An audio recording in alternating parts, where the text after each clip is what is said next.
let's see. Phoenix Jones, it's sort of a hard thing. I've been doing sort of this kind of work for a long time. I mean, I've been stopping fights and doing stuff like that for a really long time. The Phoenix Jones thing came when I started doing it so much I got recognized, and I had to start covering my identity.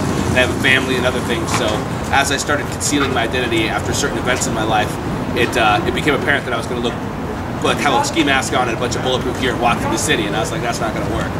So I had to come up with something that would allow me to be bulletproof, but at the same time, you know, allow me to fight crime the way I wanted to.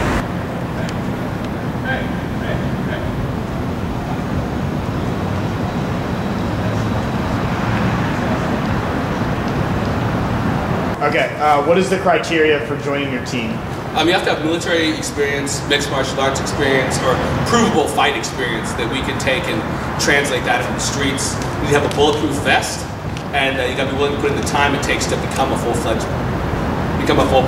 member. You don't just join the team. There's steps you have to go through. So that's where I have the issue with the Seattle Police Department is I can show them crime all day, but it's this special set of circumstances where they actually call it a crime. And then I'll show them the video and they'll be like, oh yeah, definitely a crime. But video, you know, we don't know who the other guy is. I'm like, well, there's a license plate. Why don't you look it up? That's a lot of work. I'm like, all right. I don't get it. You know, I feel like if I can volunteer my free time to come down here and fight crime when I could be doing something else, the least you can do is do the job you're paid to do by filing and following up on leads. It just makes sense.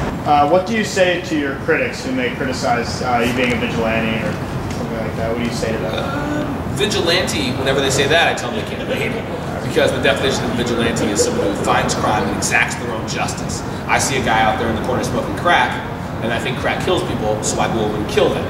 That would be vigilante justice. Whereas I walk over and I say, dude, get out of here, and the guy walked away. If I find the guy doing a crime, it's a felony or a hard crime, I hold him down and wait for the police to show up. I let the police do their job, and I just help them.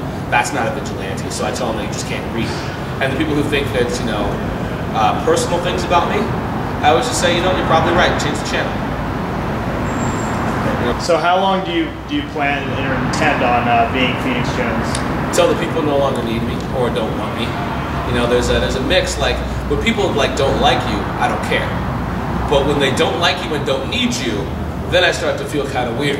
Like there was right after I busted the huge bus jacking situation where we stopped the bus from being stolen, cops were flooding Belltown. And I felt ridiculous. I was on patrol, and there was like 15 cops walking up and down the streets, and I was like, this is so dumb. I'm like, I'm a guy in a mask, walking up and down the street with people who actually have jobs to do this. This is so stupid. And I felt like I should just stop, you know? And then we gave it like a week break, and I came back and there were no cops. And I was like, oh, okay. Guess they do need me. So I guess when the police are doing their job, the people are doing their job calling 911, and the criminals get the idea that we're not going to let them run crazy on the streets, Phoenix Jones will disappear. But I think I got my work cut out.